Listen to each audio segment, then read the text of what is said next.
Greeting my favorite modelers. Today we're going to look continuation of the He111p-2, the engine nacelles, the landing wing detail, and how to construct the flaps for our paper model.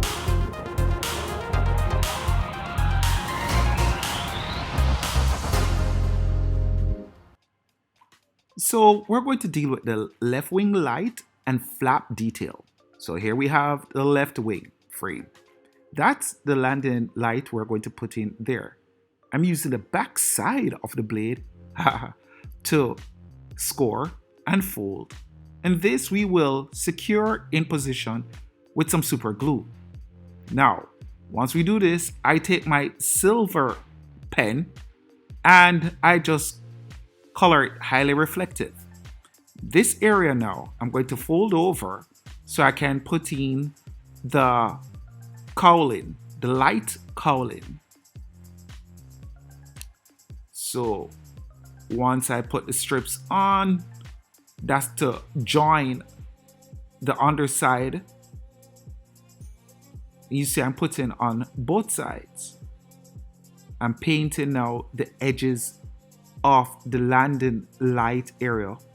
This I got from an envelope stock. I am only gluing the sides so it will help me to maintain the shape without getting into trouble. And then I just join the wing panels like I did in episode 1. Just make sure it's flattened, it's straightened. We're going to curve this area here because this is now where the engine compartment would be. We're joining the inboard wing panel, and you notice how I felt really proud that the camo pattern matches. Using our cake decorating tool, we're doing the edge of it. Like I said, this is just a repeat of what we did in episode 1 of this build. The main thing was building this now, the flaps. If you notice, I am bending both ways. I put the flap in because it's curved. Secure the end with super glue. And then we secure the other end. So now the curve in the middle is not as bad. This now we are going to bend 2 ways. 1 on the edge and 2 in the middle like that. And once we put glue on it, you see how it fits into place, and we use our tweezer to lock it down. Put our ailerons in like we did in the previous episode, and the flaps is installed. There you go. And how does both of them look? Decent, pretty decent. So the engine framework, this, pay attention because it's going to go really fast. So we're looking on our instructions, we're looking at the framework, we see what we have to study and cut out, and we have a go at it. I need to look again who is the author for the kit because it's a beautifully designed kit. It's intricate and it's well worth it. Here is the engine front, the cowling front with the air-cooled duct. And you notice how I managed to do compound curve. I just simply used the edge of my paintbrush. And that's N16. Now we cut out all the parts and we're going to assemble it. So putting it together, this, remember, is my very first model. This is the very first time I'm actually recording. So the different light shades you see, the different frame rate, everything. This is when I'm just learning to do the first ever recorded build for YouTube. And I was just in awe of how this model was coming together. It's a beautiful model. Then I'm trying to figure out where some of the parts go, but as you can see, it comes together quite nicely. And the super glue makes work a breeze. And here I'm putting the engine front in secure in place with super glue. Nice. What's nicer than this one would be 2. So here I am scoring. I'm not cutting, I'm scoring so I can bend it. And this would form the basis for the underside of the engine. And later on, it serves as an additional point for the landing gear strut. So we secure that in place with our super glue again. And we compare it with what we have here. Nice. Now for the inlet, I'm taking it as an oil cooler. We're putting it together. Please again remember these parts, everything here is 1/72nd scale. It has been reduced. Of course, the GPM kit is much larger, but I cannot emphasize how big this model is, even at 1/72nd scale. We put the flat piece on top, secure everything with super glue. Nice.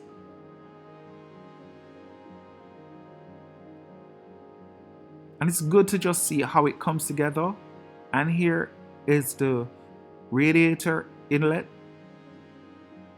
secure in place, and then a bit of tacky glue, secure that, and then this part will fit underneath your main engine frame.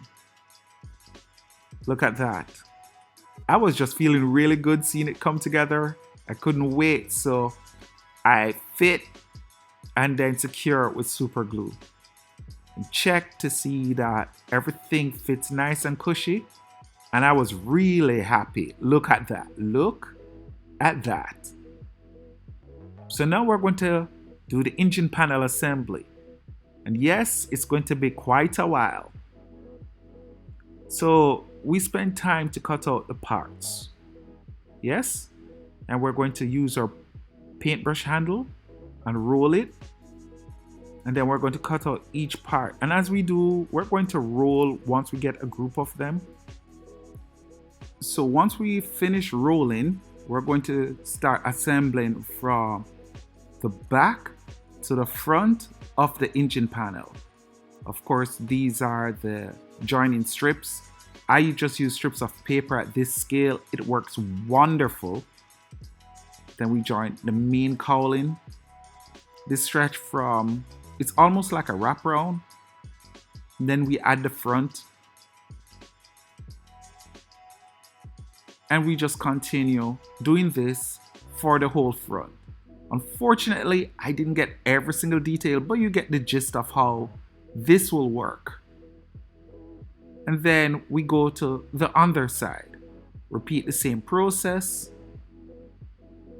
where we cut the panels out for the engine, join everything here.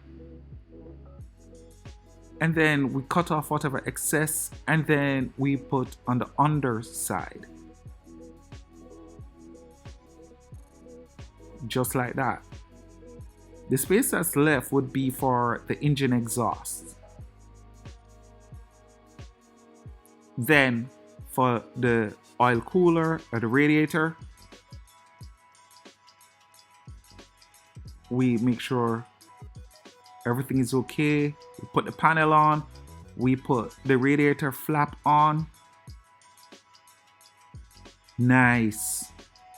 Secure everything with super glue. And then we carefully put into position. And you see, it comes together really nice. I really love how this kit, even at this scale, it just comes together. And here now I'm putting the intake that's on top. Paint the edges from now when I get the chance. Secure with super glue.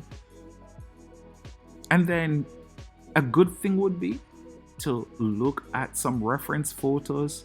I have like Squadron Signal book, or you also have other publication, or even if you go on the web, there's a lot of resources where you can see how to make your model a little more accurate. Here's an air scoop, and this will be going on the outside. A matter of fact, to go on the left hand side of both motor. I think this is what designated especially the P2. And here now we're putting in the base for the engine exhaust on either side. Once we get it, we secure it both sides and then started to paint. And this is where I got hooked on just painting edges. It just brings the model a little more alive. The engine fairing, not too bad. It's just a matter of cutting out and putting it where the joint between the engine and the leading edge of the wing is. It really helps with the aesthetic view of the model and for model accuracy. Love how it turned out. It is when I was finished with putting on the inside fairing, I realized I forgot to do the framework for the underside of the trailing edge of the engine. So this we're going to build right now very quickly. It's just 3 pieces to make the framework and then to add the engine cover panel below. So not a big deal. And we have now a complete wing. Just to do the spinner and we'll be looking really good. So the spinner assembly, it's pretty straightforward. It's a matter of cutting out the panel sections, the curves that is, and the nose. How I found out was you make several cuts on the inside and that you use your paintbrush tool to really bring the curve out. This is me now. I'm not sure what went on in my head, why I cut the part so small. Anyway, I joined them like I usually do with every other thing in terms of the panels. And yeah, pretty much this was it. I use a black cardstock to roll. This is what I put on the inside of the spinner. And then I secure it with super glue to the main engine mount. And that was it. Matter of painting and we're good to go. Well, that's it for this episode. I hope you saw a lot of things which you could get the idea from what to do. So until then, my friends, take care, walk good. See you in episode 3 and one love.